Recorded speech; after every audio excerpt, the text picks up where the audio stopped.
favor, sí. Creo que en el informe lo que falta es las distintas voces del campo. Porque se mostraba el conflicto del 2008 y en el conflicto del 2008 el gran error del kirchnerismo fue seguir tratando a todos los productores de la misma manera. Y creo que no corrigió ese rumbo del 2008 hasta el final de su mandato, por más de que de la Federación Agraria le veníamos planteando y demandando que hay pequeños y medianos productores que necesitamos política pública diferenciada, que se lo veníamos marcando año tras año. ¿Y qué pasa con Cambiemos? Y yo creo que corremos el riesgo de seguir en la misma temática, con otra política económica, pero yo creo que la voz de la rural no es la voz de todos los productores. ¿Pero está mejor o peor el campo? ¿Está mejor o peor el campo? Hay mucho. El campo no es todo el mismo. Entonces, bueno, la actividad. Bueno, lo que pasa es que con una sola medida no podemos pretender solucionar el problema de todo el campo. Entonces decimos, la quita de retenciones solucionó un problema, sí, le dio viabilidad y rentabilidad al trigo, por ejemplo, al maíz. El trigo no se podía hacer trigo en el sudeste bonaerense, que es lo único que se puede hacer. Entonces, digo, el único cultivo viable que se puede hacer en el sudeste bonaerense es trigo. No se podía hacer porque no tenía rentabilidad. El maíz es una oportunidad de diversificar también para muchos productores, pero eso no es la panacea que solucionamos todo el problema. ¿Y por qué te digo esto? Se habló mucho de las economías regionales.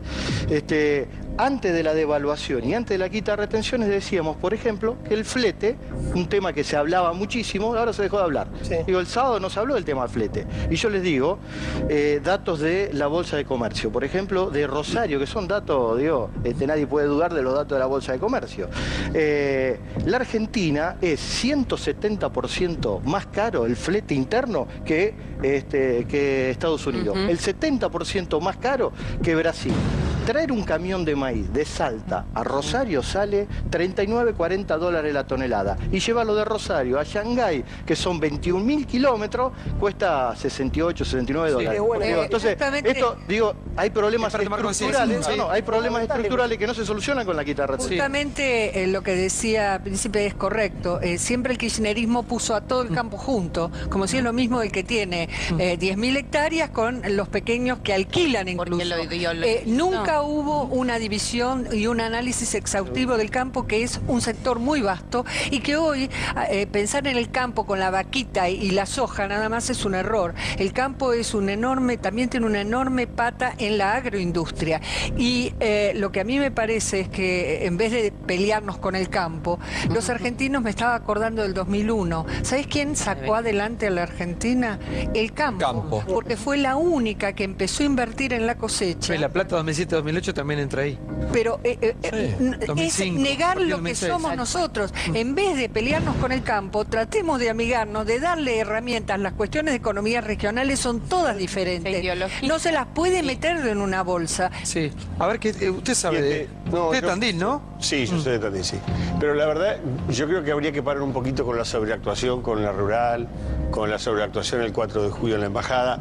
Me da la sensación que si nosotros queremos realmente lo que yo quiero, ¿no? Un país nuevo, donde se olviden todas las burradas que se hicieron durante esta década y algunas de otras décadas anteriores, debiéramos empezar a mirar un poquito más amplio. Porque ponerse anteojera, a mí me encanta que lo del campo, el campo es un motor, yo soy un tipo de Tandil, es decir, nací en el interior profundo, pero me parece que hay que, esto también alienta un poquito el revanchismo, es decir, hay que tratar de... aflojar con la foto me parece de revancha. Sí, Johnny. No, me parece buenísimo dejar de entender al campo como categoría social y de una buena vez, como decía Príncipe, profundizar en que hay pequeños y medianos productores y también hay grandes exportadores sojeras, como vos bien conocés, Cargill, Noble, ADM, que se quedan con la torta. Los 5C que manejan todos. Exactamente, que son de Estados Unidos. Lo hemos denunciado eso, lo hemos denunciado, porque esos 4 o 5 cerealeras son los que manejan el 90% del comercio exterior en la Argentina. ¿Cómo está la situación ahora con eso? Y bueno, digamos, eso es parte de la concentración productiva, de la concentración que no se ha podido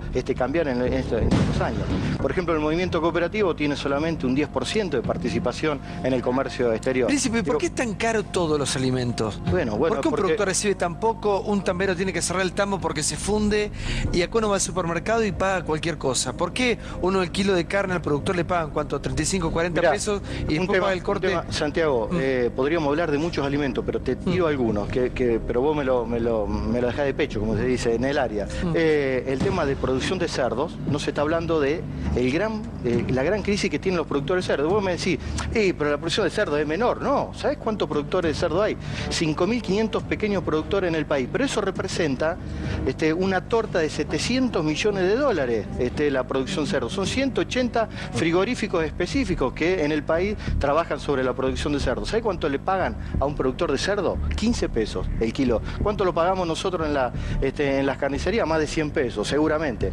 Digo, y esto pasa con la yerba mate, pasa con el durazno, pasa con la ciruela. ¿Qué pasa? ¿Por qué sucede? Y bueno, porque hay estructuras dominantes que y el flete es una parte. Por eso nosotros decimos que parte de la distorsión de precio también es responsable el gobierno, el Estado, digamos, porque se lleva parte de esa estructura, digamos, de esa torta. Pero en un país tan rico, con semejante cantidad de tierra que tenemos y la producción que tenemos. La tierra también está muy concentrada, sí, pero ese es otro tema. Que tengamos que pagar el kilo de carne lo que se paga, o el litro de leche lo que se paga. Digamos, los alimentos deberían ser mucho más accesibles. Seguro, bueno, pero quiere decir que hay alguien que se está quedando con la renta del productor y le está haciendo pagar al consumidor los alimentos caros. Sí, y en esto, doy un dato más.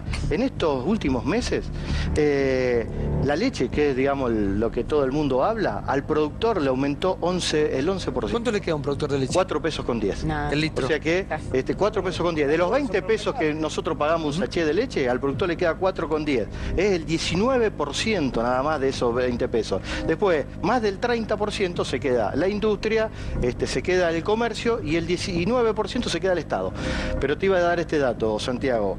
11% le aumentó a los tamberos. El 51% aumentó en góndola la leche líquida, el sachet, ¿cierto? Esto demuestra de que esas estructuras dominantes siguen avanzando y nos hacen pagar los precios caros. Y por eso nosotros planteamos de que tiene que haber un rol del Estado de poner equilibrios en la cadena. Sí, por favor, Julio. Sí, yo creo que acá el intermediario derrotó al productor y al consumidor. Y entonces nos armó la concentración económica en la Argentina es el elemento, digamos, más productor de pobreza. Si yo quiero el capitalismo, pero quiero el capitalismo con dispersión. Y me pregunto, cada supermercado, ¿cuántos almacenes destruye? Digo, ¿no tiene el Estado que impedir la concentración de lo privado? Pero, Julio... La privatización de los servicios no fue dejar al ciudadano como esclavo, porque los servicios dan pérdida. Y entonces, en ese caso, lo que se daba era la concentración de la corrupción. Los servicios públicos terminaron en la intermediación de la corrupción. Hoy apretamos al que no puede pagar la luz o el gas y no sabemos cuánto se lleva el de arriba, el concentrado de la luz y el gas. Sí, Pablo. ¿Por qué no estuvieron el sábado? ¿Tienen diferencias con el gobierno? ¿Tienen diferencias con la política? Porque muchos sostienen, economistas, que en un semestre, en un país donde no hay energía, el campo y la obra pública van a ser el sustento económico. No, te digo que institucionalmente la Federación Agraria estuvo presente, estuvo ahí un secretario de mi comité ejecutivo. Sí. No estaba el presidente. Sí, bueno, por eso. Tampoco yo había ido el año pasado a la sociedad rural, porque justamente creo que la representación de la Federación Agraria es de los pequeños y medianos productores y nosotros en la agenda tenemos otras propuestas. De todas maneras, tenemos muy buena relación con las otras instituciones, gestionamos junto con la mesa de enlace varios temas en común y de todas maneras tenemos también una autonomía para seguir gestionando y lo hacemos con este gobierno y particularmente con el ministro Burchaile, que entiende muchísimo, nos recibe y demandar y tener una postura crítica de las cosas que hay que resolver no significa que seamos enemigos. Gracias, Omar, por estar con nosotros. Por favor, gracias a ustedes.